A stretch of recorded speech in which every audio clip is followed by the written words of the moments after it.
Good morning everyone. Now after discussing common ion effect in the previous video, in this part of equilibrium we are going to discuss buffer solutions and solubility product. Starting with the buffer solutions first. What buffer solutions are?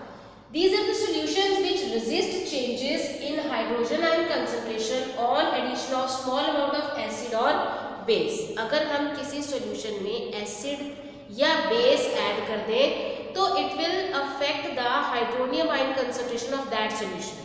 But buffer solutions have that capacity, that ability that they resist the change. उनके pH में change नहीं आता जब हम उसमें acid या base add करते हैं. First of all, we will discuss its type and taking their example, we'll discuss that how these solutions they resist a change in their pH. Now they are of two types, acidic buffers and basic buffers. What acidic buffers are? Acidic buffers consist of equimolar quantities of weak acid and its salt with strong base. हमने क्या किया, equimolar quantities ले ली किसकी, weak acid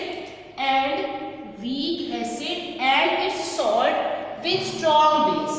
Now in such a combination, here we are having acetate ions, hydrogen ions, acetate ions from here and sodium ions from here. In this solution, such type of ions they are present.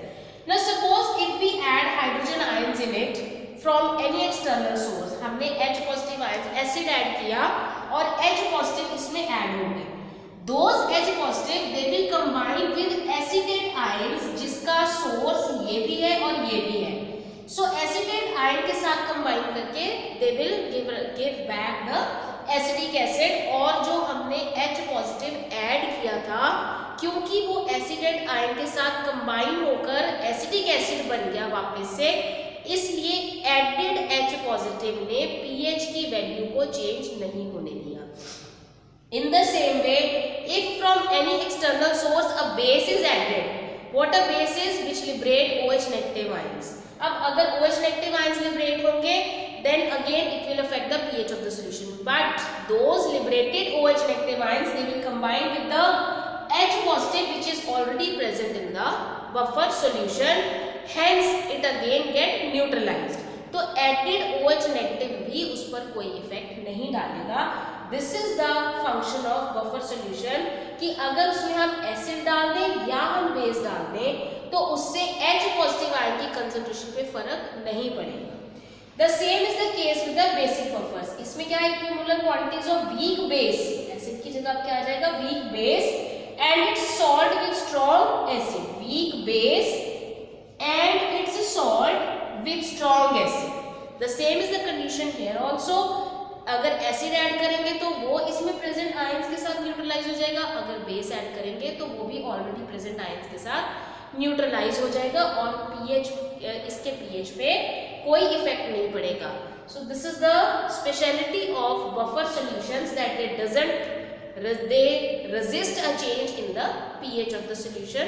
अगर हम उसमें acid डाल रहे हैं तो भी, अगर base डाल रहे हैं तो भी. Starting with the solubility product. For this, first of all, what solubility is?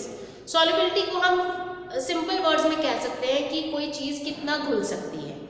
अब घुलने के लिए, यहाँ तक पहुँचने के लिए, first of all, we will discuss about ionic solids. Ionic solids have the category क्या? First is the one which are much soluble. इतने soluble होते हैं कई तो कि वो अपने आप एटमॉस्फेयर में से वाटर एब्जॉर्ब कर लेते हैं और उन्हें हम हाइग्रोस्कोपिक कहते हैं. फॉर एग्जांपल सोडियम हाइड्रोक्साइड के पैलेट्स होते हैं, अगर आप उसे रूम टेम्परेचर पे रखें they automatically they absorb the water from the atmosphere and get dissolve in. इसके लिए हमने एक रेंज रखी कि सॉल्युबिलिटी मच सॉल्युबल कब होंगे, अगर सॉल्युबिलिटी ग्रेटर देन 0.1 मोलर होगी. On the extreme other side least soluble, जो घुलने की कैपेसिटी नहीं रखते, जिनकी घुलनशीलता कम है. इन दोनों रेंजेस के बीच में अगर रेंज लाई करती है, दो solids they are slightly soluble, वो घुलेंगे लेकिन पूरी तरह नहीं घुलेंगे. Now we are talking about solubility कि कई सॉलिड्स तो बहुत ज़्यादा घुल जाते हैं, कई ये बहुत कम घुलते हैं, कई थोड़े से घुल जाते हैं, पूरी तरह नहीं डिसॉल्व होते. Next thing is solubility depend किस पर करती है, कि कोई चीज डिसॉल्व होनी है वो किस चीज पर डिपेंड करेगी कि वो डिसॉल्व होगी या नहीं। The two factors on which solubility depend is lattice enthalpy and solvation enthalpy. Lattice enthalpy हम पहले भी कर चुके हैं। लैटिस अगर बनना है तो एनर्जी रिलीज होगी, अगर लैटिस टूटना है तो हमें एनर्जी देनी पड़ेगी। Now here because solid has to dissolve, solid को घुलना है तो ऑब्वियसली वो टूटेगा, और अगर वो टूटेगा तो हमें उसे एनर्जी देनी पड़ेगी। It is the energy which is required to break the bonds between one mole of solid. अब क्योंकि हम एनर्जी प्रोवाइड करेंगे तोड़ने के लिए, so its value will be with the positive sign. What about solvation enthalpy, कि वो water के साथ कैसे बॉन्ड बनाता है। जब बॉन्ड बनाएगा तो उसके साथ तो उसे स्टेबल होने के लिए एनर्जी कम होनी चाहिए उसमें। अगर एनर्जी कम करनी है तो एनर्जी रिलीज होगी, that's why its value will be negative. And we know that कि अगर एनर्जी कम होगी तो कंपाउंड ज़्यादा स्टेबल होगा, या जो भी कॉम्प्लेक्स बनेगा that will be more stable if it is having laser energy. So these two factors, on these two factors the solubility depends। लेकिन इनमें से भी अगर सॉल्वेशन एंथैल्पी ज़्यादा होगी लैटिस एंथैल्पी से तो सॉल्ट सॉल्युबल हो जाएगा, क्योंकि एनर्जी रिलीज हो जाएगी तो वो फेवर करेगी डिसोल्यूशन की। और सॉल्वेशन एंथैल्पी किस पर डिपेंड करती है, नेचर ऑफ सॉल्वेंट, कि वो पोलर है या नॉन पोलर है। सो डिपेंडिंग अपॉन दैट कि अगर इंटरेक्शन आयंस में जो हम डाल रहे हैं आयनिक सॉलिड्स है तो इसका मतलब वो ऑब्वियसली में आयंस है, तो आयनिक solids they will easily dissolve in the polar solvents only. अगर नॉन पोलर होगा तो वो बॉन्ड नहीं बना सकेगा प्रॉपर्ली आयंस के साथ, इसलिए depending upon the solvent solvation enthalpy is depends on solvation enthalpy depend on nature of solvent. और अगर सॉल्वेशन एंथैल्पी ज्यादा होगी then the salt will be soluble in the liquid. Now next starting with the solubility product constant. अब जो solids पूरी तरह dissolve हो जाते हैं they are soluble, they will get completely solubilise. Those who are insoluble वो नहीं घुलेंगे, लेकिन जो पूरी तरह घुल नहीं सकते स्पेरिंगली सॉल्युबल उनके बीच में इक्विलिब्रियम एस्टैब्लिश हो जाएगा। जैसे हमने इलेक्ट्रोलाइट्स में किया कि जो कंप्लीटली आयनाइज हो सकती हैं strong electrolytes they will get completely ionize, और अगर वो कंप्लीटली आयनाइज नहीं हो सकती तो उनमें एक इक्विलिब्रियम एस्टैब्लिश हो जाता है। In the same way, taking an example here, AgCl will get dissociate to Ag positive and Cl negative when added to the solution solvent, and an equilibrium will get established between them. Equilibrium establishes between sparingly soluble salts, sparingly means जो पूरी तरह नहीं घुलते, and its saturated solution.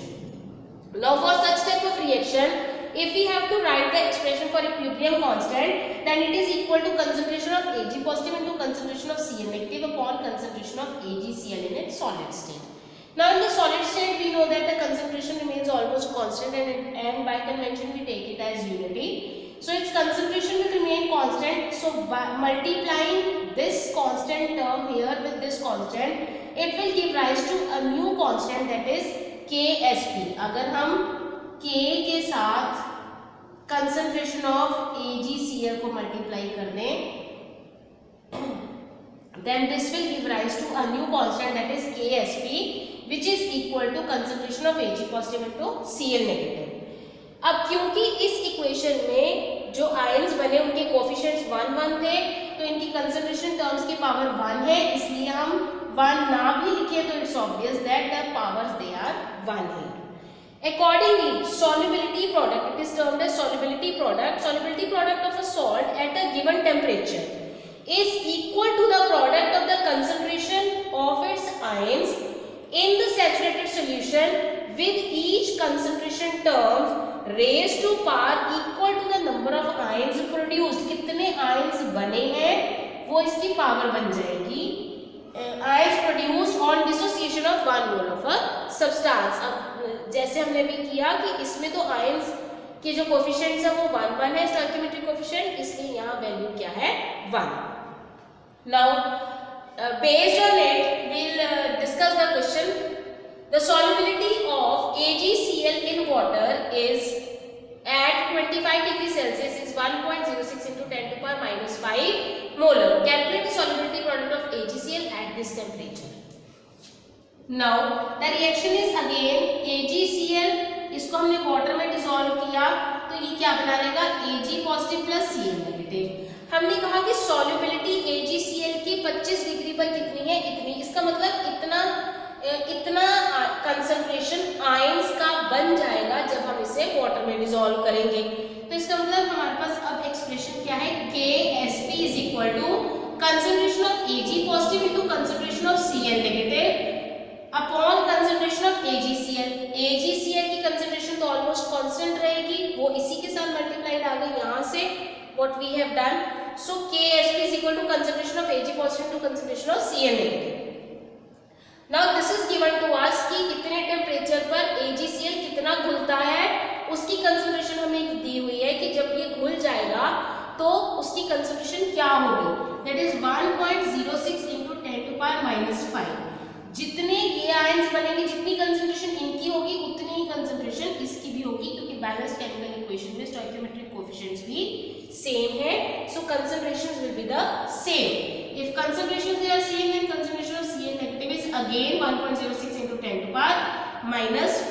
On taking the product of these two values, we'll get 1.12 into 10⁻⁻10, which is the solubility product of AgCl at 25 degrees Celsius. Based on the same pattern, the next question is also there. The solubility of strontium fluoride in water is this grams per liter. Here is the moles per liter was given. Here it is grams per liter. So first of all you have to convert grams per liter to moles per liter. Molarity में convert करेंगे. Calculate the solubility product of it at room temperature. And for that molecular mass is given to you. This is the solubility product which you will get. So try the question yourself for its more clarity. Thank you.